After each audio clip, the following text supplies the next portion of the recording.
Nager le crawl en glisse sans vous essouffler. Deuxième partie, c'est ça le thème du jour. Donc déjà merci, vous avez été plus de 500 personnes à mettre un pouce bleu sur notre dernière vidéo nager en glisse première partie. Merci du fond du cœur, on peut continuer cette série du crawl nager en glisse. C'est une série de 5 vidéos et aujourd'hui je vais vous parler du mouvement de bras pour nager en glisse. On va voir l'amplitude, l'allonge, comment dégager loin derrière. On va voir les 3 étapes simples du mouvement de bras. On va voir comment s'entraîner, comment améliorer votre prise d'appui. Bref, dans cette vidéo vous allez tout savoir sur le mouvement des bras pour nager le crawl avec plus de facilité, plus d'amplitude et pour pouvoir faire peut-être, qui sait, un jour 400 mètres sans vous essouffler. C'est peut-être le but ça. Ah là là. Qu'est-ce que ce serait beau que tout le monde arrive à nager 400 mètres sans s'essouffler. Trêve de blabla, on commence tout de suite avec l'amplitude. L'amplitude en crawl, c'est ce qui va vous permettre de nager sur une distance définie avec très peu de coups de bras et un maximum d'efficacité. En gros, vous devez chercher toujours à diminuer le nombre de coups de bras, améliorer votre efficacité. Diminuer le nombre de coups de bras, améliorer votre vitesse. Diminuer le nombre de coups de bras, devenir moins essoufflé. Pour ça, il va falloir tout simplement allonger votre bras loin vers l'avant. C'est-à-dire que quand vous posez votre bras dans l'eau, votre épaule elle va s'engager sous la surface. Vous vous retrouvez menton collé à l'épaule. Vous allongez votre bras le plus loin possible et vous allez chercher un maximum d'amplitude vers l'avant, comme si vous vouliez toucher le mur avec votre main.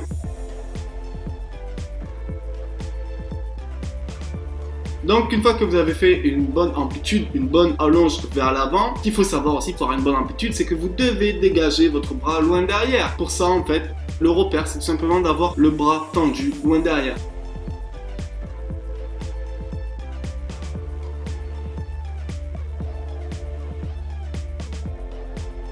Et à la fin de cette vidéo, je vous donne un exercice qui va vous permettre d'avoir une meilleure traction de bras, plus de force avec votre bras et de dégager l'eau plus loin derrière. Le mouvement de bras en crawl, il est très simple. Il se décompose en 3 étapes. Nous, ce qu'on veut, c'est aller à l'essentiel et enlever tous les mouvements parasites. Donc, oubliez le S que vous devez faire sous votre bras, aller chercher ici, aller chercher là-bas, loin devant, près du corps, en haut, en bas.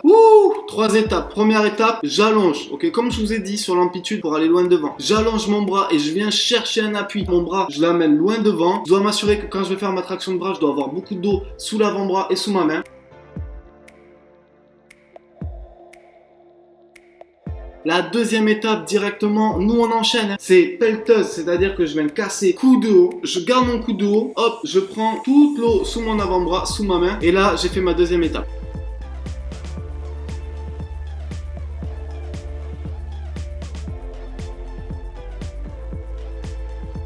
La troisième étape, elle est hyper simple. Vous allez effectuer une trajectoire directe vers l'arrière. Une fois que j'ai cassé comme une pelleteuse, une fois que j'ai fait ce premier geste de traction de bras et ce premier geste de propulsion avec mes bras, je vais venir tout simplement envoyer l'eau comme une brute dans une trajectoire directe vers l'arrière.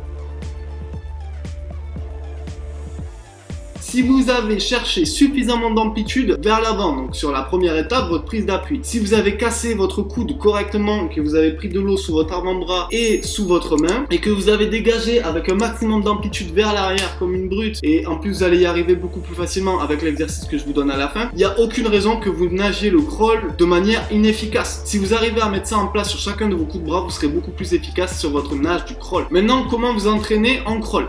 C'est facile, trop facile, il n'y a pas plus simple. Votre repère, c'est l'amplitude, le nombre de coups de bras que vous faites par longueur. Si vous entraînez en bassin de 25, vous comptez le nombre de coups de bras que vous faites par 25 mètres. Si vous entraînez en bassin de 50, vous comptez le nombre de coups de bras que vous faites par 50 mètres. Super, bien joué. Mettez un pouce bleu si vous avez trouvé la réponse. Pour améliorer votre amplitude, il va falloir compter vos coups de bras, tout simplement. C'est des maths, encore une fois. On est dans le cerveau, on est dans l'efficacité, réflexion, nage. Donc il va falloir compter 10 000 nombres de coups de bras en nage complète.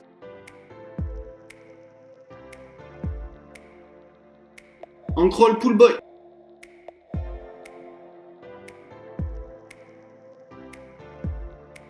En crawl pull boy plaquette, si vous avez un bon niveau, d'accord, ne mettez pas le pull boy plaquette si vous apprenez à nager le crawl, ça sert à rien. Par contre, si vous êtes capable de nager des 2000, 2500 mètres, 3000 mètres par entraînement, vous pouvez vous permettre de nager un peu avec les plaquettes.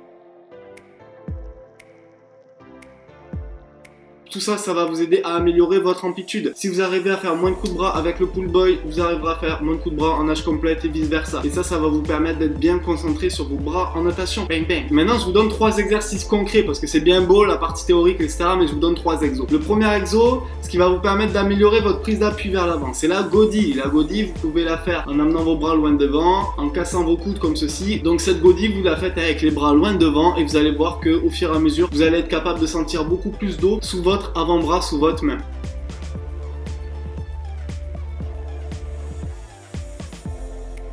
Le deuxième exercice, il va vous permettre d'améliorer votre cassage de coude là quand vous prenez de l'eau sous votre avant-bras, sous votre main. Donc la deuxième étape de la traction de bras, vous allez nager le crawl tout simplement en pensant à garder le coude le plus proche de la surface possible à chaque coup de bras.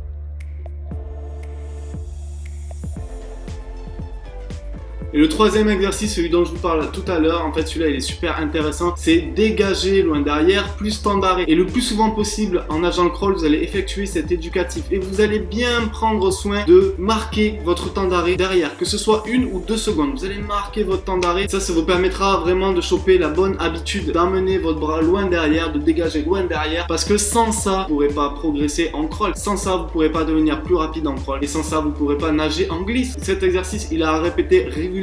Peut-être qu'au début vous allez avoir peut-être un peu mal au triceps. Le triceps c'est ça là, cette partie qui est derrière en fait. Et c'est cette partie de votre bras qui est le plus indispensable dans la nage du crawl. Donc c'est normal un peu, j'ai envie de vous dire que ça fasse mal. Mais c'est important. C'est important. Et puis si vous avez mal, c'est que vous êtes sur la bonne voie. Trajectoire directe, bonne voie, mal au triceps. On va y arriver à nager en glisse sur 400 mètres sans être essoufflé. Il n'y a pas de problème. Donc voilà, maintenant vous avez tous les éléments pour améliorer votre glisse en crawl grâce au mouvement des bras. C'était la deuxième série de cette vidéo. Cette série elle n'est pas finie. Je veux vraiment que tout le monde soit capable de nager en glisse, alors je vous réserve une surprise dans la prochaine partie de la vidéo. Au moment où cette vidéo va atteindre les 10 000 vues, je vous balance la troisième partie de la nage en glisse. Appliquez, revenez me dire en commentaire si vous avez appliqué, si ça a été rapide, si ça a été facile, etc.